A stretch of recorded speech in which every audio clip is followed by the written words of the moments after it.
नमस्कार साथियों। आज हम बात करेंगे इंटरनेशनल रिलेशन के अंतर्गत बैलेंस ऑफ पावर के बारे में कि शक्ति संतुलन क्या होता है, उसकी क्या प्रकृति होती है और उसकी क्या विशेषताएं होती हैं।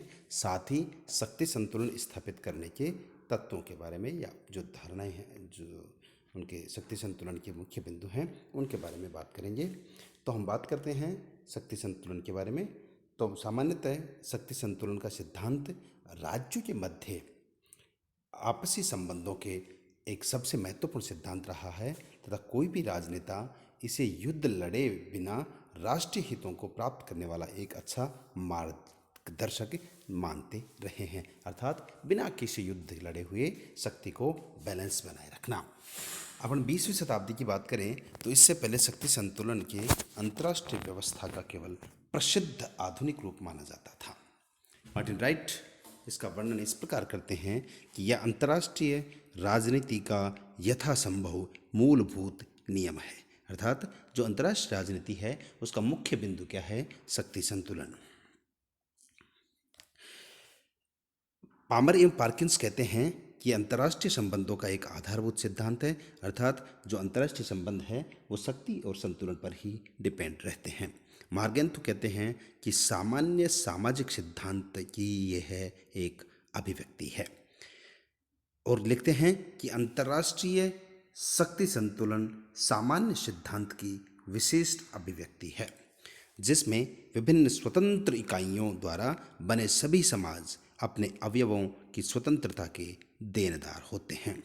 विभिन्न राष्ट्रों द्वारा शक्ति प्राप्ति की अभिलाषा के कारण अर्थात सभी राष्ट्र शक्ति प्राप्त करने की इच्छा रखते हैं जिनमें प्रत्येक या यथापूर्व स्थिति को समाप्त करना चाहते हैं या उसे बनाए रखना चाहते हैं। अर्थात ये हुआ कि या तो वो जो यथापूर्व स्थिति उसको बनाए रखना चाहेंगे या फिर वो अन्य उसको छोड़कर दूसरी स्थिति प्राप्त करना चाहेंगे और आवश्यक रूप में एक ऐसे कॉन्फ़िगरेशंस को पैदा करेंगे, संरूपण को पैदा करेंगे जिससे शक्ति संतुलन तथा जिसे शक्ति संतुलन या ऐसी नीतियाँ कहते हैं जो इसे बनाए रख सके, अर्थात बैलेंस को बनाए रख सकें। शक्ति संतुलन को परिभाषित करने की समस्या, अर्थात शक्ति संतुलन को परिभाषित करने में क्या क्या समस्याएं आती हैं। तो शक्ति संतुलन की धारणा को अत्यधिक लोकप्रियता ने एक कठिनाई पैदा की है क्योंकि इसने इसके स्वरूप तथा विषय के बारे में विभिन्न तथा अस्पष्ट धारणाओं को जन्म दिया है। विद्वान तथा अंतर्राष्ट्रीय राजनीति के व्यवसायियों ने इनके भिन्न भिन्न प्रकार से व्याख्या की है। अर्थात जब एक चीज़ की भिन्न भिन्न प्रकार से व्याख्या कर दी जाएगी, भिन्न भिन्न के अर्थ निकाल दिए जाएंगे तो उसमें समस्याएं उत्पन्न होने की संभावना बढ़ जाती है। पोलार्ड कहते हैं कि इसके कई अर्थ निकाले जा सकते हैं। आइनिस एल क्लाइड जूनियर कहते हैं कि शक्ति संतुलन की कठिनाई यह नहीं है कि इसका अर्थ नहीं है, परंतु यह है कि इसके बहुत से अर्थ हैं। अर्थात जो ये कहते हैं आइनिस एन क्लाइड जूनियर कि इसका ऐसा नहीं भाई इसका अर्थ नहीं है, बल्कि यह है कि इसके अनेक अर्थ हैं। ये अपने आप में एक कठिनाई होती है। मार्टिन राइट कहते हैं कि शक्ति संतुलन की धारणा कुविख्यात रूप से उलझनों से भरपूर है। एक तो विख्यात होता है और एक कुविख्यात, अर्थात बेवजह प्रदर्शित हो रखी हो। कुछ लेखक इसकी परिभाषा को तुल्य भागीता अर्थात समानता के रूप में देते हैं, जबकि कोई दूसरे से गुरुता के रूप में अर्थात बढ़ोतरी के रूप में देखते हैं। असंतुलन व्यवस्था, नीति, यथार्थवाद का प्रतीक आदि के रूप में इसकी परिभाषा करते अनेकों विद्वान। फे कैसलर तथा स्वार्जनबर्गर इसकी परिभाषा शक्ति संबंधों के संतुलन के रूप में देते हैं। स्पाइक मैन, एवोगस्ट, वोल्फर इसका वर्णन गुरुता तथा असंतुलन यानी भारीपन और जिसका कह सकते हैं हम दबाव, भारीपन और एक असंतुलन के रूप में इसको अभिव्यक्त करते हैं। एमराइट, एजी टेलर, चार्ल्स दर्च इसका वर्णन व्यवस्था के रूप में करते हैं। Louis हेलिस, J.M.. बल्लम, नेबूर आदि इसको यथार्थ के प्रतीक के रूप में वर्णन करते हैं। थॉमसन तथा मार्गेंथो उसको नीति के रूप में परिभाषित करते हैं। इस स्थिति से स्पष्टतया शक्ति संतुलन की परिभाषा देने में कठिनाई पैदा हो जाती है। अर्थात हम सामान्यतः ये देखें कि शक्ति संतुलन के एक अर्थ ना होकर के विभिन्न अर्थ होना भी अपने आप में समस्याएं पैदा करता है। अब इसकी कुछ एक परिभाषाएं होंगी जिनके बारे में अपन बात करेंगे। तो सामाजिक विज्ञान के विश्वकोश में सिडनी बीफे कहते हैं कि शक्ति संतुलन का अर्थ है राष्ट्रों के परिवार, राष्ट्रों के परिवार के सदस्यों की लगभग तुल्य भागीदारी जो किसी राष्ट्र को दूसरे राष्ट्र पर अपनी इच्छा लादने से रोक सके।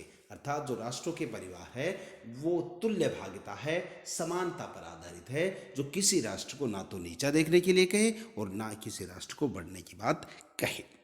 जॉर्ज श्वर्जनबर्गर के अनुसार शक्ति संतुलन शक्ति संबंधों के संतुलन की तुल्य भागीदारी है या कुछ सीमा तक स्थिरता है, स्टेबिलिटी है, जो अनुकूल परिस्थितियों में राज्य की से संधि या किन्हीं दूसरे साधनों में पैदा होती है। शक्ति संतुलन का स्वरूप सर्वव्यापक होता है, जहां कई प्रभुसत्ता संपन्न राज्यों तथा सशस्त्र राज्यों का सह अस्तित्व होता है। आइनिस क्लॉड कहते हैं कि शक्ति संतुलन एक ऐसी व्यवस्था है जिसमें अनेकों राष्ट्र अपने आपसी संबंधों को शक्ति संबंधों के बिना किसी बड़ी शक्ति के हस्तक्षेप के स्वतंत्रता पूर्वक संचालित करते हैं। अर्थात ये वो राष्ट्र हैं जो बिना किसी बाहरी शक्ति के अपने दूसरे राष्ट्रों के साथ संबंधों को स्थापित करते हुए रहते हैं। इस प्रकार यह कहा जा सकता है कि विकेंद्रित व्यवस्था है जिसमें शक्ति तथा नीति संगठक इकाइयों के हाथों में रहती है।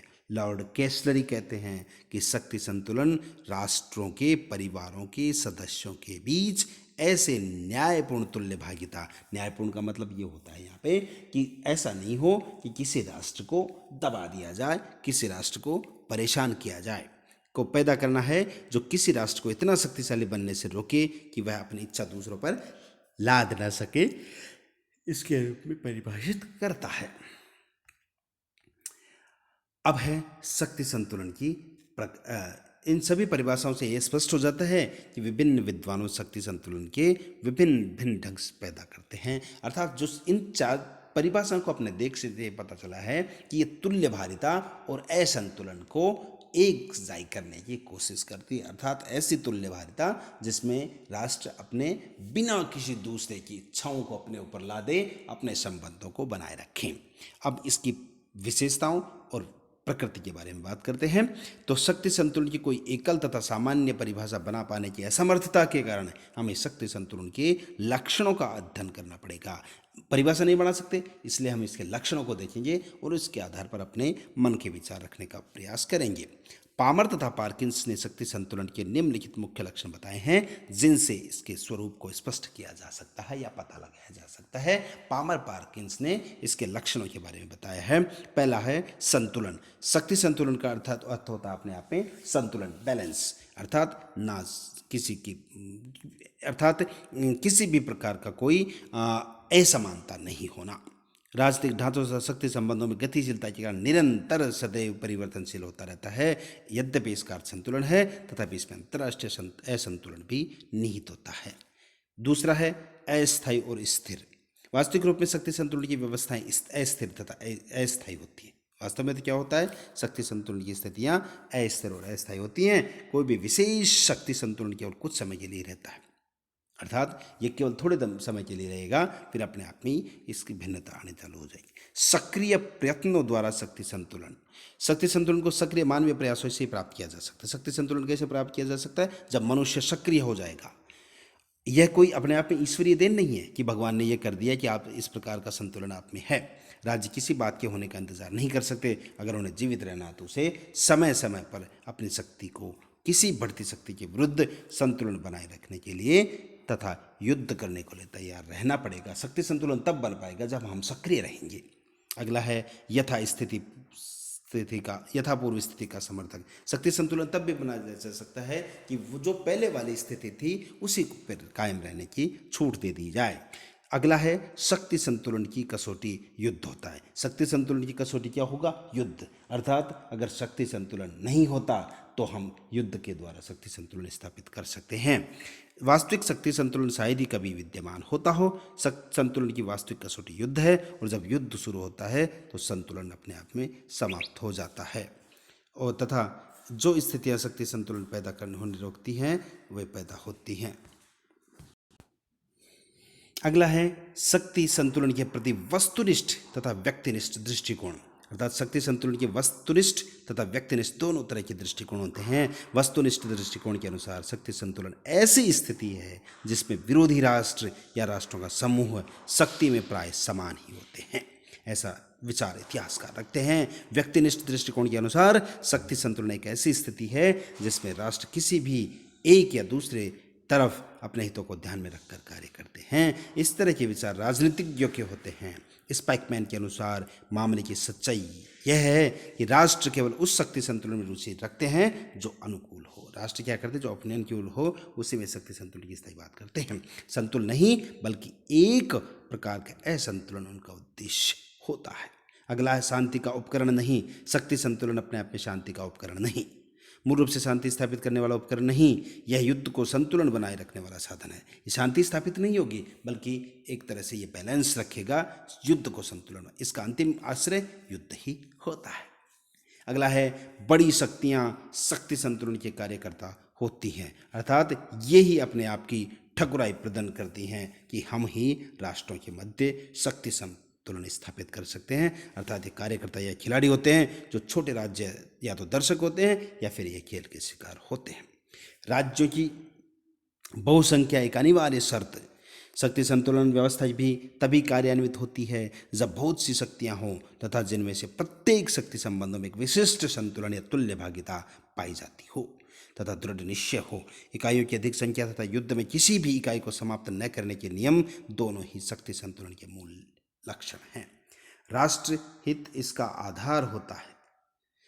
इस नीति का वास्तविक आधार विशिष्ट परिस्थितियों में राष्ट्र हित होता है। शक्ति संतुलन का सुनहरा युग 1815 से लेकर 1914 तक शक्ति संतुलन का सुनहरा युग रहा था और इस समय के दौरान अंतर्राष्ट्रीय संबंधों का मौलिक कानून माना जाता है।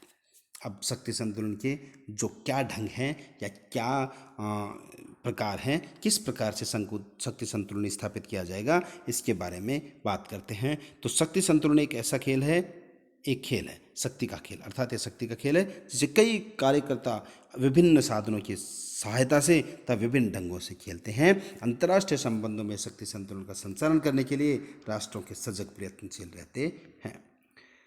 अब इसके जो मुख्य आधार है, मुख्य तत्व हैं कि शक्ति संतुलन कैसे स्थापित किया जाता है, उन पे बात करते हैं। तो पहला है मुआवजा या क्षतिपूर्ति के आधार पर शक्ति संतुलन स्थापित किया जाता है। तो इसमें है भू क्षेत्रीय मुआवजा भी कहा जाता है। साधारणतः इससे भाव उस देश की भूमि को बांटकर या समामेलन से किया जाता है जिसकी शक्ति संतुलन के लिए खतरा होती है। 18वीं और 19वीं शताब्दी में इसका उपयोग किया गया था। जो जैसे उदाहरण के रूप में अपन बात करें, यूरोप तथा इसके बाहर के स्पेन द्वारा अधिकृत भूमि का बारबोनी तथा हैप्सबर्गों के बीच बंटवारा 1913 की यूरटेक्ट संधि से हुआ। दूसरा पोलैंड का 1772, 1793, 1795 3 बार बंटवारा मुआवजे के नियम के आधार पर हुआ। ऑस्ट्रिया, प्रशिया तथा रूस पोलैंड की भूमि का बंटवारा, इस तरह के अनेकों काम थे। 19वीं शताब्दी के उत्तरार्ध तथा 20वीं शताब्दी के 2 विश्व युद्धों के पहले भू क्षेत्रीय मुआवजे का प्रयोग उस राष्ट्र की शक्ति को क्षीण करने के लिए किया जाता था जिसके कार्यों से संतुलन टूटा था, अर्थात जिससे संतुलन बिगाड़ने की कोशिश की उसका टुकड़ा कर देना। 1907 में ब्रिटेन तथा रूस ने एंग्लो रूस संधि ईरान पर प्रधानता के लिए किया था। इस तरह मुआवजा शक्ति संतुलन का लोकप्रिय साधन है। दूसरा है गठबंधन।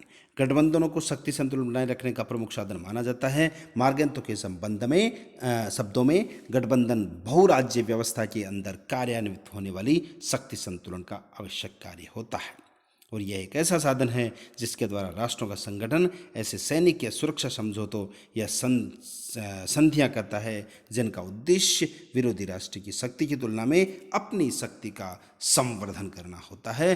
तथापि एक गठबंधन समझौते के बाद विरुद्ध समझौते के बाद विरोधी राष्ट्रों के समूहों के बीच एक प्रतिगठबंधन समझौता है। अब इतिहास की बात करें तो अनेकों बार ऐसे उदाहरण हमें देखने को मिलते हैं और जैसे वारसा, नाटो, सीटो, ये सभी इसमें एक गठबंधन के महत्वपूर्ण उदाहरण हमारे सामने हो सकते हैं। अगला है हस्तक्षेप तथा अहस्तक्षेप। हस्तक्षेप किसी राज्य के आंतरिक मामलों में तानाशाही दखलंदाजी होती है ताकि कोई विशेष वांछित स्थिति बनाए रखी जा सके या उसमें परिवर्तन किया जा सके। हस्तक्षेप हस्तक्षेप के विपरीत है। इसका अर्थ है किसी विशिष्ट परिस्थिति में जानबूझकर ऐसी कोई कार्रवाई नहीं करना जो दूसरे प्रतियोगी विरोधी के लिए लाभकारी हो। ये दोनों शक्ति संतुलन को बनाए रखने के साधन है। हस्तक्षेप कर दो या नहीं करो, ये दोनों अपने आप में इसके साधन होते हैं। हम उदाहरण लें, यूनान में ब्रिटिश हस्तक्षेप, Grenada, Nicaragua, Cuba, Korea, Vietnam में अमेरिकी हस्तक्षेप तथा पोलैंड, चेकोस्लोवाकिया, हंगरी तथा अफगानिस्तान में भूतपूर्व सोवियत संघ का हस्तक्षेप आदि तीनों बड़ी शक्तियों के हस्तक्षेप के उदाहरण हैं। मध्य पूर्व में एक दूसरी बड़ी शक्ति का हस्तक्षेप बना ही रहता है। अमेरिका, लैटिन अमेरिका एक जाना माना हस्तक्षेप रहा है। अगला है फूट डालो व शासन करो। फूट डालो तथा शासन करो की नीति भी शक्ति संतुलन का एक साधन रही है। यह शत्रु को कमजोर करने वाली पुरानी नीति रही है। इसे ऐसे सभी राष्ट्रों को अपनाया है जो अपने प्रतिद्वंदी को विभाजित करने के या उनमें फूट डालकर कमजोर करते हैं। जर्मनी के प्रति फ्रांस की नीति, भारत के प्रति चाइना की नीति, ऐसे कई अनेक उदाहरण हैं। मध्यवर्ती राज्य या खंड शक्ति संतुलन का एक अन्य साधन है। दो विरोधी या प्रतिद्वंदी राज्यों के मध्य एक मध्यवर्ती राज्य की स्थापना, बफर स्टेट की स्थापना करना अपने आप में एक इसका उदाहरण है। परंतु इसे इतना महत्वपूर्ण समझती है कि अगर ऐसा संभव नहीं हो तो कोई भी दूसरी बलवान शक्ति को ऐसा करने की आज्ञा नहीं दी जाए। एक मध्यवर्ती राज्य का मुख्य कार्य दोनों बड़ी शक्तियों के अलग अलग रखना तथा उनके टकराव की स्थिति पैदा नहीं करने देना। जापान, चीन, सोवियत संघ के बीच कोरिया एक मध्यवर्ती राज्य था। इसकी स्थिति में बड़ी चिंताजनक तथा आत्मविनाशक बनी हुई है। आज इसके दो भाग, उत्तरी कोरिया और दक्षिणी कोरिया। उत्तरी कोरिया भूतपूर्व सोवियत संघ, दक्षिणी कोरिया अमेरिका के पक्ष में। ईरान भूतपूर्व सोवियत संघ तथा ब्रिटेन के बीच एक ऐतिहासिक दृष्टि से मध्यवर्ती राज्य। नेपाल भारत तथा चीन के मध्य एक बफर स्टेट के रूप में आता है।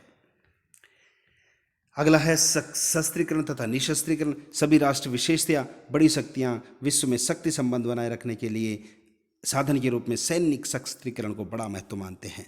किसी संभावित आक्रमण या शत्रु को दूर रखने के लिए इसका प्रयोग किया जाता है। तथापि वर्तमान समय में शस्त्रीकरण दौर ने आज बड़ा भयंकर रूप धारण कर लिया और आकस्मिक रूप में ये वैसे ही अंतर्राष्ट्रीय शांति को स्थापित कर सकती है, समाप्त कर सकती है।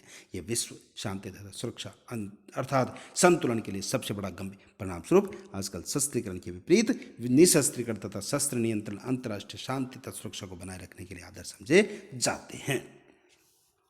अगला है संतुलन धारक या असंतुलक। शक्ति संतुलन की व्यवस्था में एक तराजू के समान दो ब्लेड हैं, तथा एक तीसरा तत्व संतुलन धारक या संतुलक होता है। संतुलक एक ऐसा राष्ट्र या समूह होता है जो दो विरोधियों या शत्रुओं की नीतियों से अलग रहता है तथा जैसे कि कार्ल फ्रेडरिक कहते हैं, हंसता हुआ तीसरा दल की भूमिका निभाता है। ये दोनों पार्टियों के दिलों में संतुलन के लिए प्रलोभन पैदा करता है तथा प्रत्येक प्रतियोगी दल हंसते हुए तीसरे दल अर्थात संतुलक का समर्थन करने के बारे में विचार करने लग जाता है। तो इस प्रकार निष्कर्ष रूप से हम कह सकते हैं कि जो जितने भी तत्व हमारे रहे या मुख्य साधन है और इनका प्रयोग करके राष्ट्रों ने क्षेत्रीय तथा विश्व स्तर पर विशिष्ट शक्ति संतुलन बनाए रखने के लिए प्रयोग किया है। और 19वीं शताब्दी में तथा 20वीं शताब्दी में के पूर्वार्ध में इन सब विधियों का प्रयोग यूरोपीय राष्ट्रों द्वारा संतुलन अर्थात अंतर्राष्ट्रीय संबंधों में शांति तथा स्थिरता को बनाए रखने के लिए किया है। थोड़े से समय के लिए दो विश्व युद्धों, पूर्णतया विध्वंसक परमाणु युद्ध की संभावना, कुछ महत्व रखने के वाले अंतर्राष्ट्रीय कार्यकर्ताओं के रूप में संयुक्त राष्ट्र संघ का प्रादुर्भाव तथा इसी प्रकार के कुछ अन्य सैन्य संरचनात्मक परिवर्तनों के कारण शक्ति संतुलन की औचित्य में तथा समकालीन अंतर्राष्ट्रीय संबंधों में इससे ढंगों की गतिशीलता तथा लोकप्रियता में काफ़ी कमी आई है। तथा आज के समय में शक्ति संतुलन सिद्धांत की उपयोगिता बहुत कम हो गई है। यह क्षेत्रीय स्तर के अंतर्राष्ट्रीय संबंधों के संबंध में एक भूमिका निभाता रहा है। तो शक्ति संतुलन अपने आप में तुल्यभारिता हो सकती है। ये प्राचीन समय में अर्थात 19वीं और 20वीं शताब्दी की शुरुआत में ज़्यादा उपयोग में लाई गई थी, लेकिन वर्तमान समय में ये शक्ति संतुलन की जो भूमिका है वो नगण्य होती जा रही है।